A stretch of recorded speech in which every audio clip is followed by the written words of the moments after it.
আমাদের যে দুর্যোগ শুরু হয়েছে, বিশেষ করে টানা বর্ষণ এবং ভারী বর্ষণের কারণে বন্যা পরিস্থিতি, জলাবদ্ধতা পরিস্থিতি, এই পরিপ্রেক্ষিতে আমাদের উপজেলা প্রশাসন শুরু থেকেই আমরা বিভিন্ন ইউনিয়নে, প্রত্যেক ইউনিয়নে আমরা কিন্তু আমাদের যে ত্রাণ কার্যক্রম সেটা আমরা পরিচালনা করে আসছি। তারই ধারাবাহিকতায় আজকে আমাদের এখানে ত্রিপুরাপাড়ায় আমরা আমাদেরকে প্রত্যেকটি ত্রিপুরাপাড়া আমরা ত্রাণ দিচ্ছি। এর কারণ হচ্ছে যে এই টানা বর্ষণে আমাদের ত্রিপুরাপাড়ার মানুষজন কাজ যেতে পারেনি, তারা কাজ করতে পারেনি, তারা প্রান্তিক মানুষ।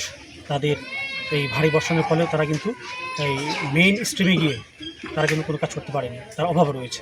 সেই দিক বিবেচনা করে আমরা প্রত্যেকটা ত্রিপুরা পাড়ার পরিবার জন্য ত্রাণ পায় খাদ্য সহায়তা বিষয়টা নিশ্চিত করেছি। আমরা হিসাব করে প্রত্যেকটা পাড়ায় খাবার পৌঁছে দেবো সবার জন্য।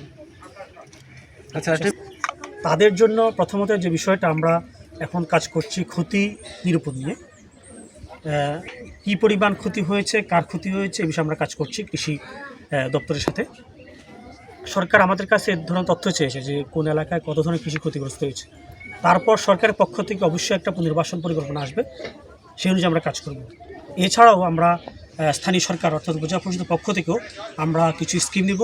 স্কিমের আওতায় যেন কৃষকদের জন্য যারা ক্ষতিগ্রস্ত হয়েছে তাদের জন্য পাশে থাকা যায়, তাদের ক্ষতি কাটিয়ে তারা যেন আবারও স্বাভাবিক জীবনে ফিরে আসতে পারে সেই বিষয়ে আমরা কাজ করছি।